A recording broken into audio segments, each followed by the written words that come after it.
Welcome to the Aerospace Executive Podcast, featuring in-depth conversations with executives, leaders, influencers, and journalists in this dynamic, high-stakes industry. Hosted by Craig Picken, founder of North Star Group, the boutique executive search firm for the aerospace industry. You'll learn how top aerospace executives are developing their people, competing for talent, overcoming challenges, and adjusting to industry trends to drive growth and profits. And now, let's join your host, Craig Picken. Hey, today I'm here with Paul Lange. Paul is an accomplished aviation attorney. He began his began his legal career with the FAA as a lawyer, and now he helps businesses, aircraft operators, and companies with all their aviation needs. Paul's been in the industry and around the industry for about 30 years. Very experienced and accomplished attorney, and happy to have you on, Paul. How you doing up in Connecticut today? All right, thanks, Craig, and thanks for inviting me to speak with you today, as well as for facilitating these important industry discussions. Appreciate it. No, it's great. Thank you for making some time to be here today. So, hey, was down at Corporate Jet Investor last year, and I know you and I have talked about that conference a little bit and what's happening in the Part 135 charter industry. Democratization of business jets. We've now got companies up your way like Blade Helicopter. What's got you scratching your head a little bit as people are finding innovative ways to fly and make money off of aircraft? Well, I think it's just an evolution from the days of illegal charter of lore, where FAA would look at issues that they thought were illegal charter, and some were, and some weren't.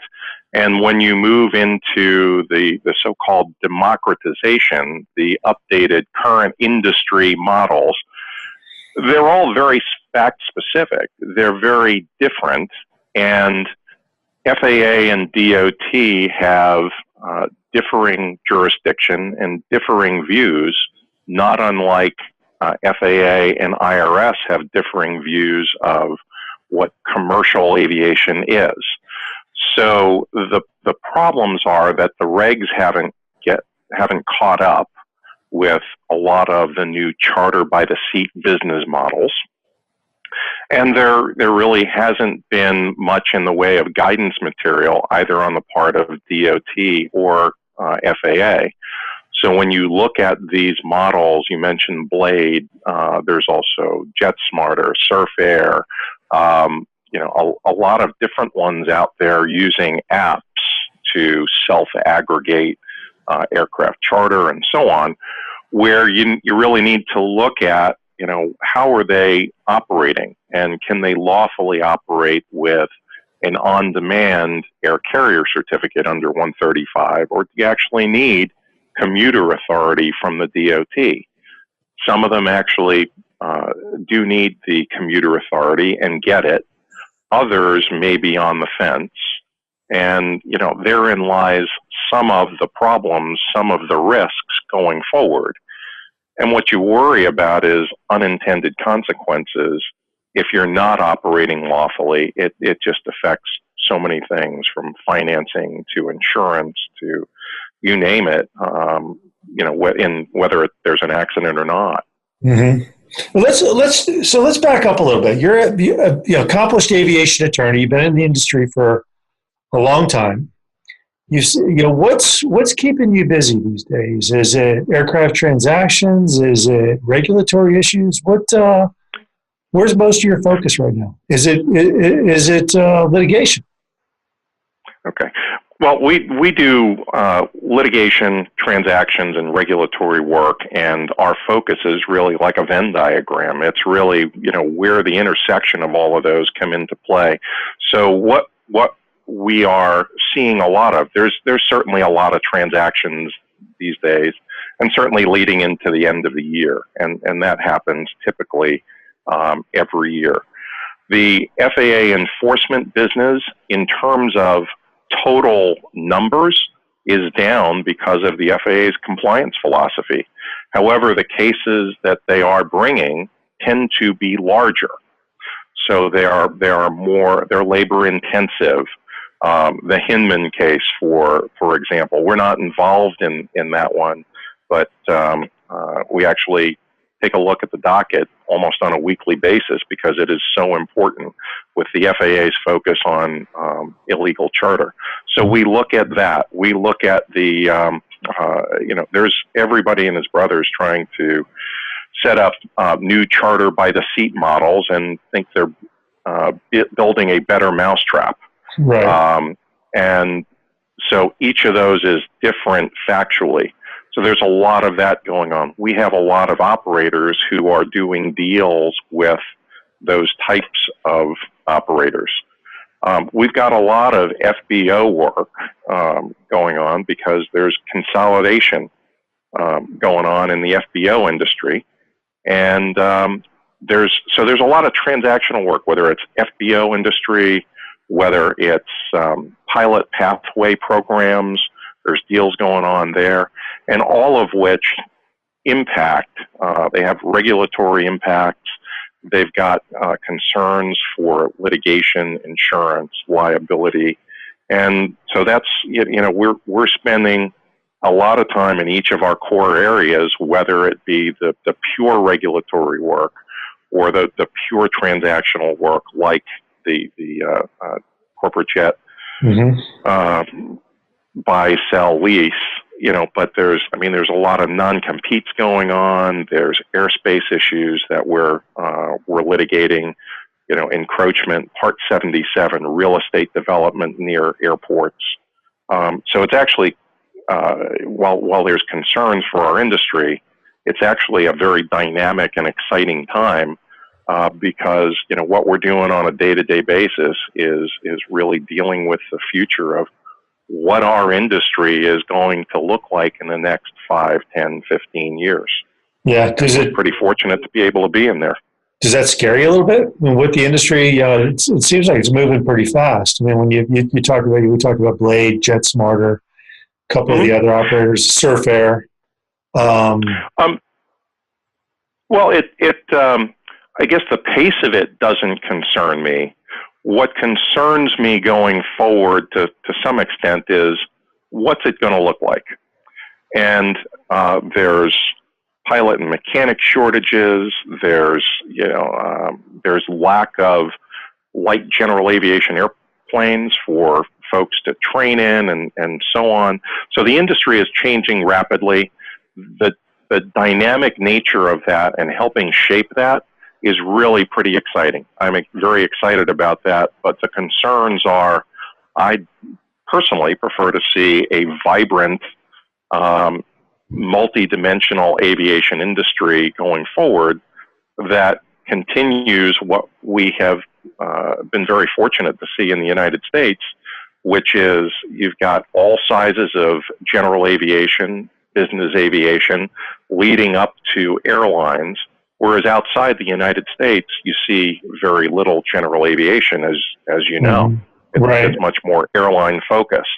And that's my concern for the future, and hoping that there's ways to shape that through a variety of the different dynamics that you see in our industry today. Yeah, I mean, just one, you talked about kind of, Europe, Asia, internationally. The FAA has a 1,500-hour rule, obviously for pilots flying 121 and 135 here in the States. But you go overseas and you might be to 720 or 777, and the guy in the right seat is might be 300, 350 hours. Big diversity and big diversity in regulations. What do you see the FAA? How is the FAA handling all that, or do they really care? I think the FAA cares a lot about that, and I think the FAA and the industry, the interests and the motivations are very consistent on both of those. I mean, I remember when that rule was working its way through Congress, and FAA in private conversations didn't like it at all. And FAA, I think, has really been sympathetic to the industry and done everything that it possibly could to try and find ways to get those numbers down. And they have found certain ways to get them down, not just with military training, but with more formalized training along the way. So I think FAA has done a great job and been very motivated to try and get those numbers down. And I don't think that they have given up on that either. So I think there's really going to be, it's going to be interesting in the future at some point if the pilot shortage gets so bad that, that there may actually need to be a legislative solution that helps fix that. I hope we don't get to that point, but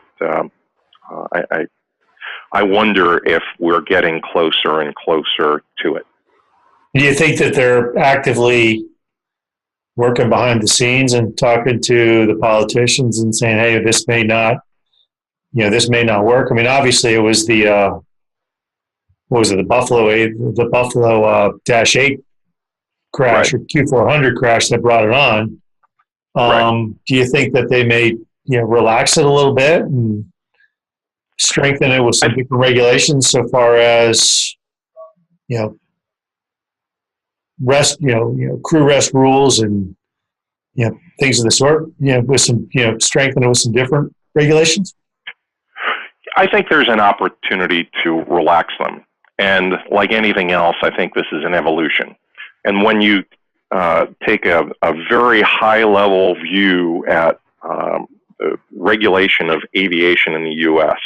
and safety statistics of aviation in the U.S., you tend to see things like SMS, voluntary disclosure programs throughout, whether it's FAA operations, whether it's maintenance, right on down the line, where when you start having a lot of documented processes in place, data-driven decision-making, data-driven training, then I think you start to get to the point where if FAA is able to propose a reduction in total time, they have an evidentiary-based argument to make to Congress to meet a need of a pilot shortage. And I think that's where the opportunity is. They, quite frankly, they never had the data in the past. To some extent, in back early in my career, there were the stories of the 350 or 400 hour pilots who would then get on with a major air carrier. Few and far between, but it happened. Right. But some of them came out of military programs and would get a furlough, so they'd go through undergraduate pilot training in the Air Force, and then ultimately get a furlough thereafter, and then a United would have no problem picking them up, and those folks would have a career and everything worked out just great. And that was the justification for the lowest numbers in the current rule. And when you move forward towards the notion of a National Aviation Academy, which has been talked about within the FAA on and off for a number of years to help alleviate the pilot shortage, doesn't seem to have had a whole lot of traction recently, but all these pilot pathway programs that are out there seem to get a favorable response from FAA to reduce the total number of pilot hours to then help with the entire process of getting someone into from 0 hours into an airliner cockpit, right? Seat in an airliner. Well, you think you look at your military pilots, guys going into F-18s right now, they're coming out of undergraduate pilot training or their primary flight. They go to something somewhere in the middle, and then ultimately they go to a T-45, and they're probably getting into the cockpit of an F-18 with under 300 hours in the airplane. And then a year later, they're 350, 400 hours. They're a very accomplished military pilot flying a high-speed aircraft. Is that maybe what training needs to go towards? Maybe civilian training needs to go towards is something highly structured, highly disciplined, like that type of environment? I think that's exactly where it's heading. It's not that it needs to go that way. I think that's the way it is already heading. I think, when you look back at the beginnings of Part 141 flight schools, that was the goal. I'm not sure if it necessarily achieved that goal, but you tend to see more regulation through other means. In other words, throughout the decades, insurance companies have placed requirements on pilots, particularly in the Part 91 corporate flight department world, where essentially it was, regulations, higher regulations tailored to individual flight crews, including specific type training, whether it be a flight safety or a simuflight or a simcom, but structured types of training. And that training is very much documented. It's very different than going to at the beginning of my career, when going to the local flight school and you'd get your logbook signed off by an instructor. These things are very, very much structured. There's modules. In fact, some of the latest litigation that we've been involved with has involved looking at some of those formal training programs, and they actually match. They're organized very much the same way as military flight training.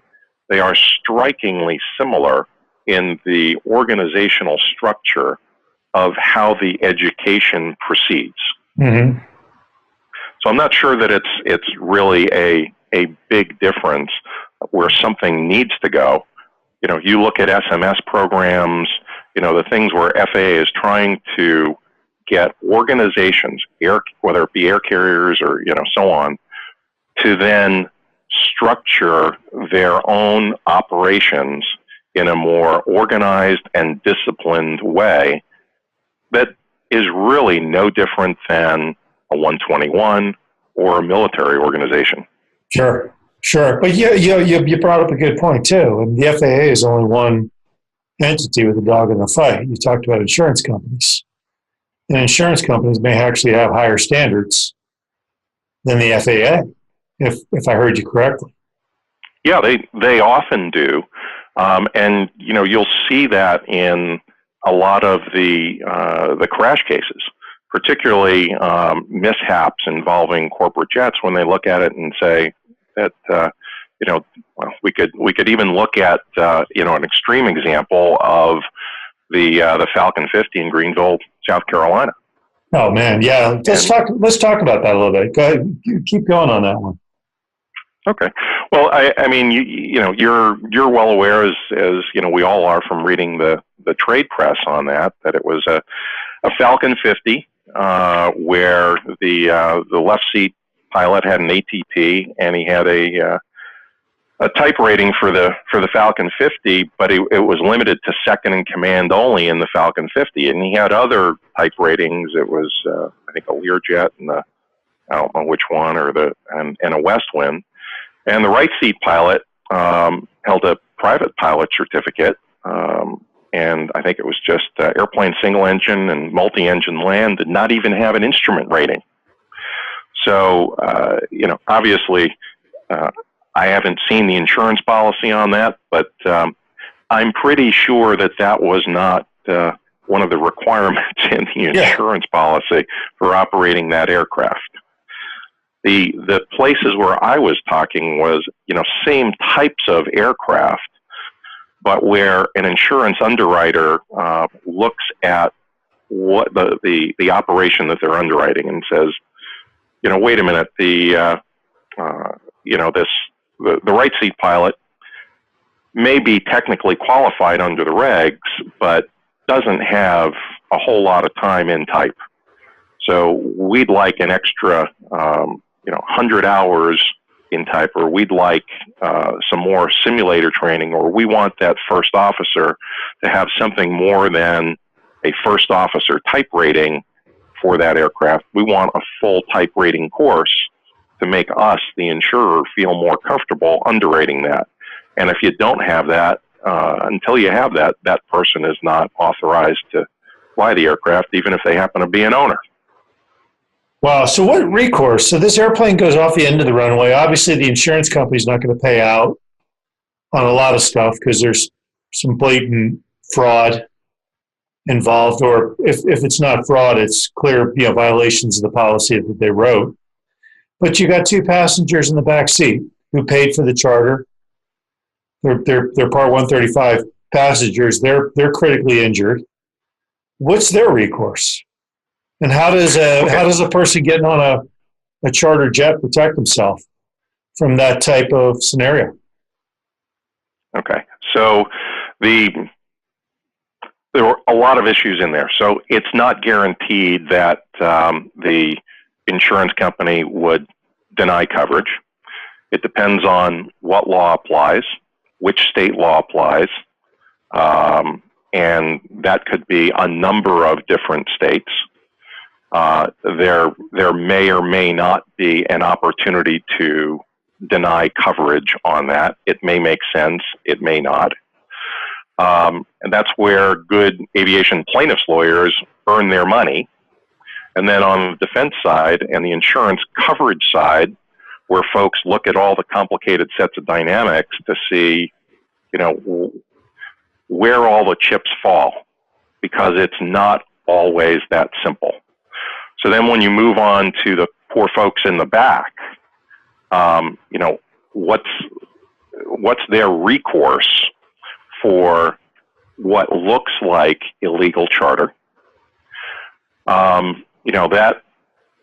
That really depends a lot on state law, where there is money, whether or not you can pierce the corporate veil, whether or not those passengers in the back can make claims against the insurance policy, either directly or through the crew.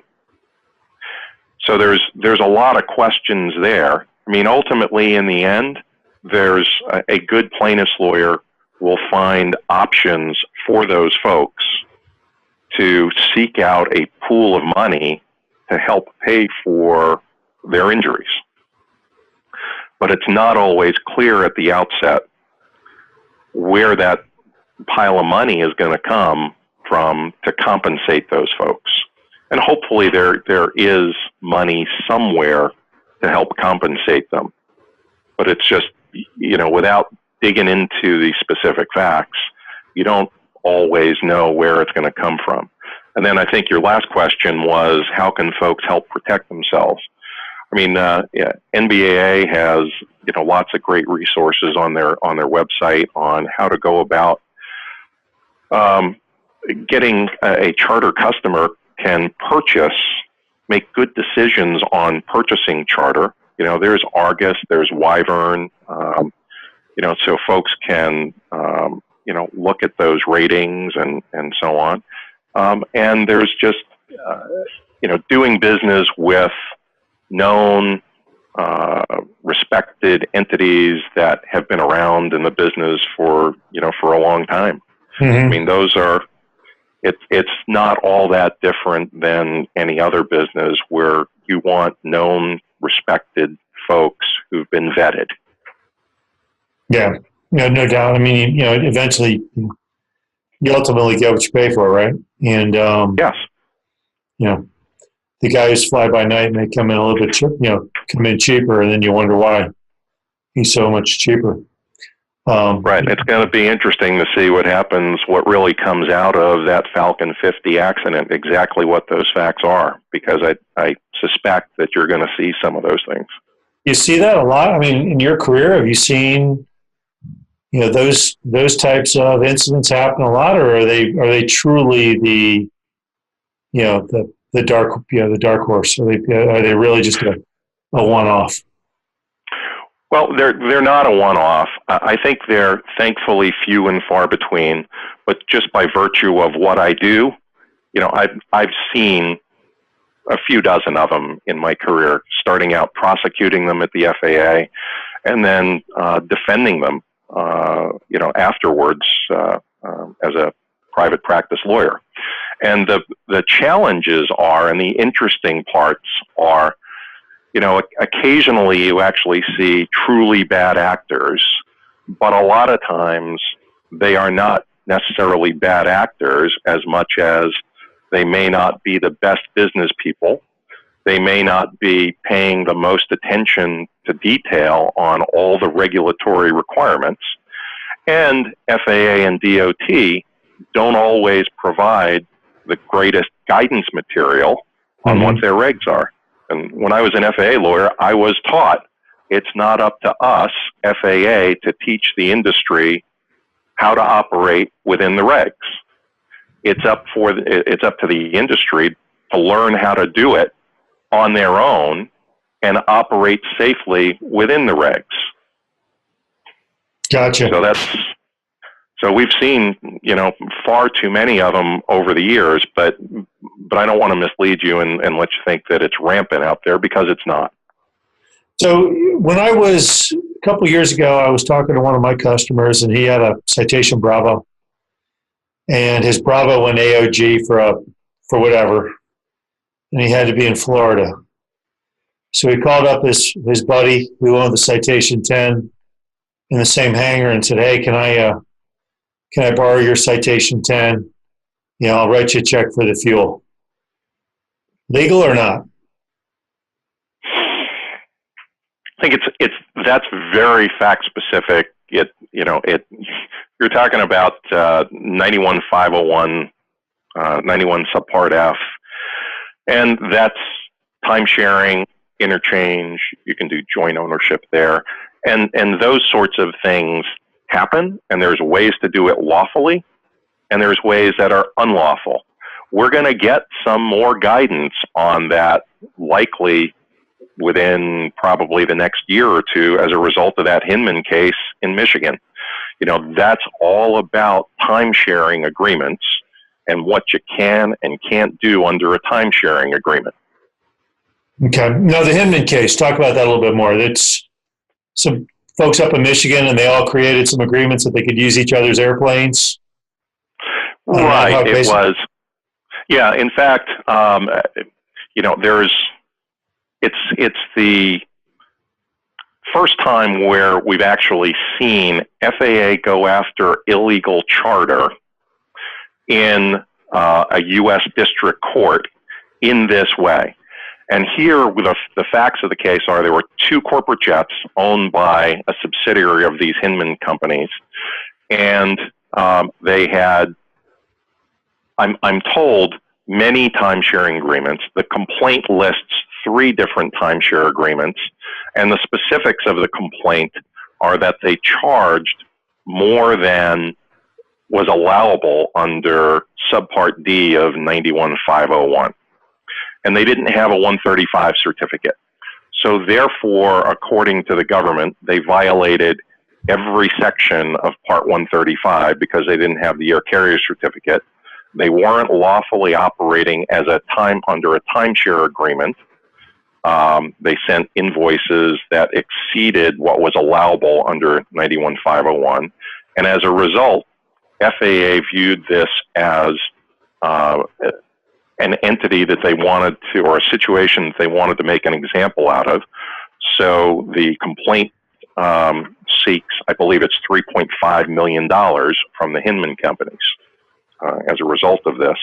And FAA is liberally making, an example out of these folks to hopefully deter others. Mm-hmm. So the ultimate thing is, if you're charting your airplane out, have a rock solid, Part 135 certificate with a DO, with the chief pilot, an agreement in place. Yeah, that's the easiest way, is to have that cover. Obviously, there's a lot of regulatory burdens that go with that. And there's nothing wrong with a valid timesharing agreement that follows 91.501. Mm-hmm.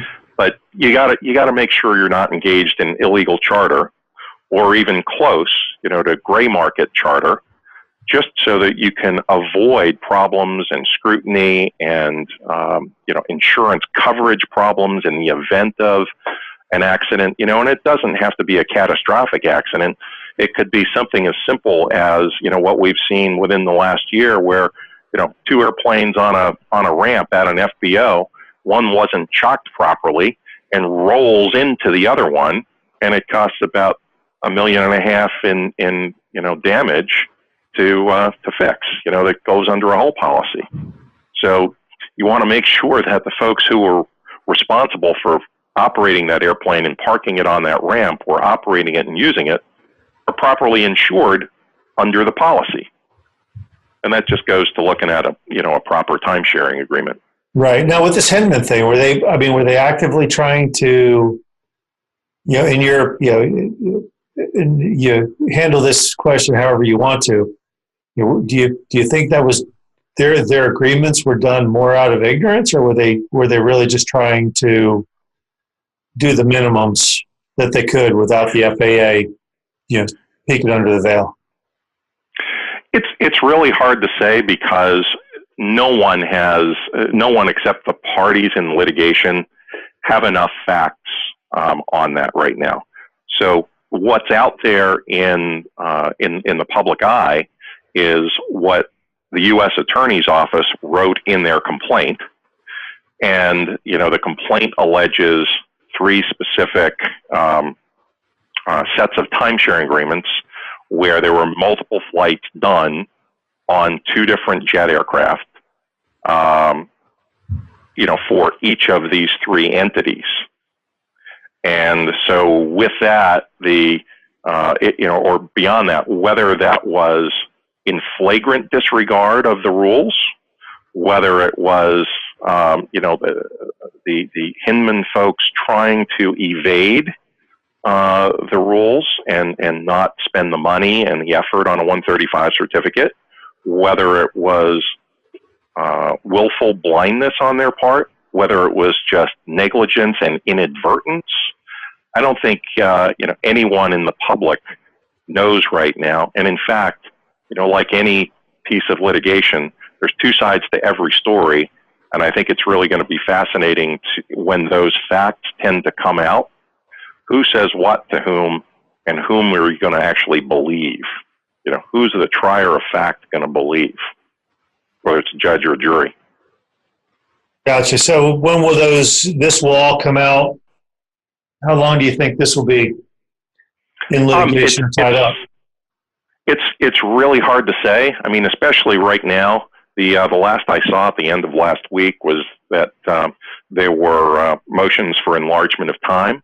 So I imagine that there's settlement discussions going on right now, and neither the government nor the defendants are interested in making a public record on this if there's an opportunity to settle. So in terms of a total time frame, my guess is that it could be anywhere from 1 to 3 years before you actually get a resolution on this case. And then the question is going to be, what does that resolution look like?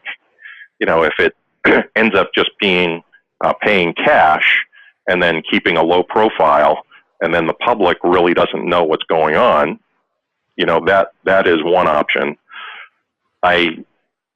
I guess I wonder whether or not it's actually going to make it to a full-blown trial in the public eye. I think that would be the kind of guidance that would be useful to the industry, but it's not something that litigants, including the U.S. government, generally favor. Everybody has risk, no matter how strong they think their case is. Gotcha. So, that aside, we've talked about, pilot shortages. We all know mechanics are getting very, hard to find.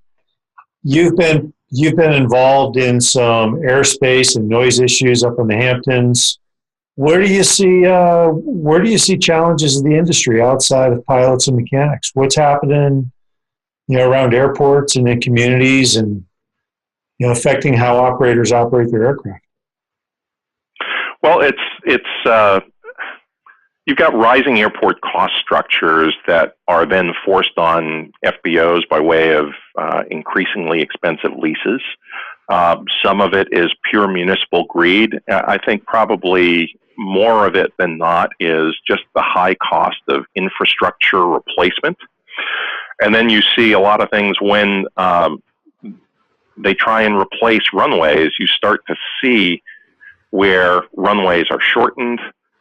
They're no longer as wide.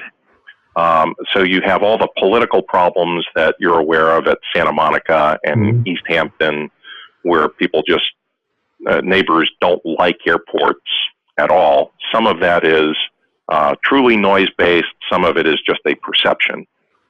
But then, you also have things like there's a lot of trees around runways, around airports, and they grow. And there's an awful lot of litigation over time, over a couple of decades, where trees have grown, but they're not on airport property, and there's federal money available to cut the trees. But then the folks who own the trees say, wait a minute, I like the idea that this tree is so high that it's actually impeding the use of that neighboring airport that I really don't like there anyway. Exactly. We saw the same thing here in Wilmington at ILM. I think some folks at the south end of the airport, were furious when the feds came in and cut their trees down. Yeah, and that happens at an awful lot of airports around the country, and some of it ends up in litigation and some doesn't. But you've got those issues. You've got a lot of obstructions that threaten the instrument approach procedures. Make higher minimums, and it's just construction in the theoretical planes around the runway protection zones and things like that. And so there's airports are under attack in a lot of different ways, going forward. Right. So I think that is a major problem. All the costs where airports then, they've got an obligation under their grant assurances to seek out to make themselves as self-sustaining as possible under the rules. So to do that, then the lease rates increase to the FBOs, and then that has to trickle down to all the costs for everybody that all their customers. Right. And some of those customers are better able to absorb those increased costs.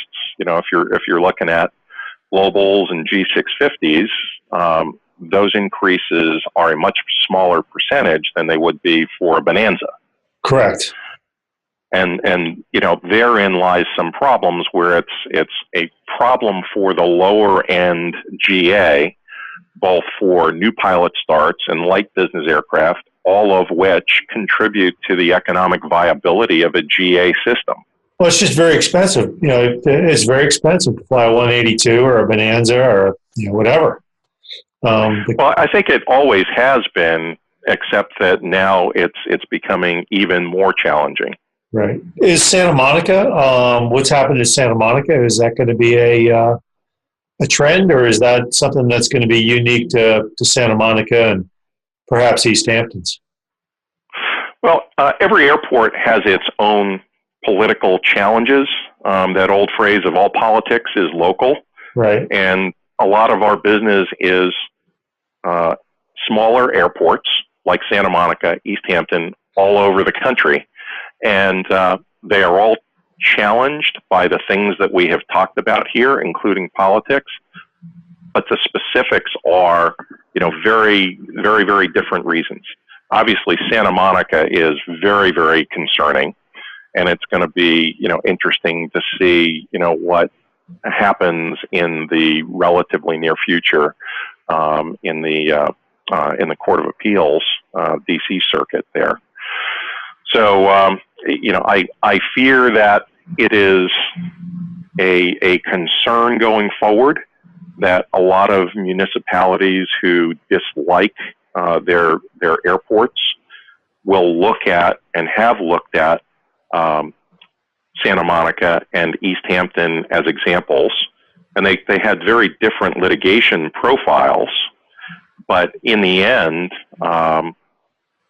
they're both being challenged, as viable airports in the foreseeable future. Yeah, well, Santa Monica, they cut it down to what, 3,500 feet? Yeah, I believe it was 3,500. So the jets and the turboprops are effectively cut out. So your light aircraft in and out of there for at least the foreseeable future, but ultimately that could change at some point. That was the goal there. Yeah. And then East Hampton is the grant assurances run out in 2021, and then it's much harder to keep it open as an airport if the town decides to close it. After the grant assurances run out. And then the billionaires will be fighting the millionaires, or I should say, the millionaires will be fighting the billionaires about whose helicopters allowed in, right? Well, actually, one of the dynamics that I've heard is that a possibility of the folks who own those types of aircraft and those homes may then just decide to go someplace else, and they have the wherewithal and the ability. The benefit of GA is they can fly someplace else pretty easy. Right. Absolutely. So you play a pretty active role in NBAA. You're on the NATA or charter committee. Are you bullish about the industry moving forward? What are your thoughts? You bullish? You bearish? How do you see things? Yeah, I'm still bullish. It's a dynamic industry with lots of changes happening. I'm just very happy to be able to be a part of it to help influence the future of our industry. I think there's lots of opportunities out there. You see the dynamics of a democratization of air charter. I mean, it's just fascinating to be part of that. And then through the NBAA Advisory Council and the NATA Air Charter Committee, I'm at the forefront of that, and that's just really neat to have somebody actually listen to me when it comes to policy as it's made. So not only is it useful to know, but to be able to make a difference is where it's pretty exciting for me. Awesome. Well, hey, look, I appreciate you coming on. Next time we do this, we're going to talk about the future with UAVs. That sounds good to me. That seems to be the thing on everybody's radar down the road. So I look forward to catching up. We'll dissect that one a little bit. But sounds good. Thanks for coming on, Paul. Appreciate it. Let's do it again soon.